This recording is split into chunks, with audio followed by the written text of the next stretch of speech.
Hello, my name is Tyrone Howard, and I'm a professor of education at UCLA. I'm also a former classroom teacher. I cannot say enough about how much teachers matter in our schools. Teachers make a huge difference every single day by showing up and by being there for all of our students. I'd like to offer you 4 equity strategies that teachers can use in this current moment to support our students in the best way possible. I think the first step that teachers can take if they're going to be equity oriented is to recognize that students have been through a lot the last 2 years. And we have to make sure that as we move into this state of trying to make up for learning loss, that we're not stopping to recognize that students have a range of different challenges that they've been through socially and emotionally. So I think a really important strategy is to start off each day by just asking students, how do they feel? I'm a big advocate of seeing what the temperature is when students walk into my classroom. Some students might feel happy and excited. Others might feel depressed and sad. Others might feel unsure about why they're there. It's so important to get the emotional temperature of students when they walk into our classroom. I'm a big fan of mood meters where students can come in and they can tell you where they are in terms of their mental state. And let's be clear, we know that that can change throughout the course of a day. But something simple as asking students, how are you feeling today, can go a long way to tell you about if they're ready and prepared to learn. I think a second step that we all can take as teachers is to practice patience. In this moment, we have to remember that many students are still suffering from the challenges associated with COVID. Some have been experiencing homelessness. Some students are suffering from food insecurities. We've seen an increase in family separation.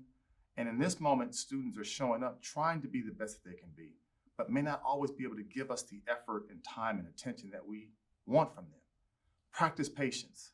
Take deep breaths. Ask students, how are they feeling? What do they need? How can I support?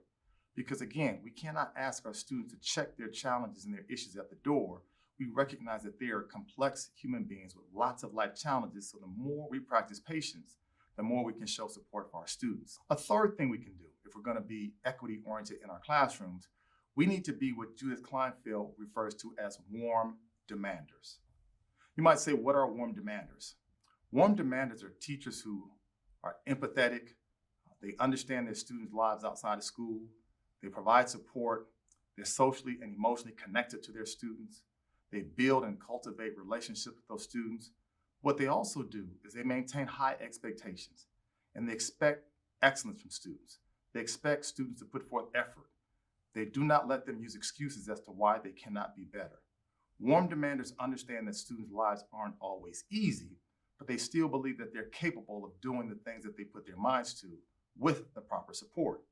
So warm demanders understand and recognize and support students in a multitude of ways, but academic excellence still remains the goal. The key here is not to feel sorry for students. The key here is not to lower expectations for students. The key here is to maintain high expectations with adequate degrees of support. And fourth and finally, and this is perhaps the most important one, teachers have to practice self-preservation. The last 2 years has been trying for everyone, teachers involved. You constantly give your time, you constantly give of yourself to other people's children, while many of you still give to your own families and your own children. Make sure you engage in that self-care. Find time to step away from the work. Find time to say, I'm going to close this computer. Make sure you do the things that help you to be at your best. You give, and give a lot. But if you're not making sure that you're at your best, you can't give to so many people who are dependent upon you. Practice self-preservation. Rest, relax, read, laugh, exercise. Do whatever it takes for you to feel that you're at your best. It's been an overwhelming 2 years for a lot of you, and we recognize that. But in this moment, if you don't practice self-preservation, you can't be the kind of giving, concerned educators that our students so desperately need. So again, teachers, you matter. You're important. You're the glue that helps to make sure that students get everything that they need and want. Make sure we're practicing these equity principles every single day so that our students can have the classrooms and schools that they so desperately deserve and need. Thank you so much.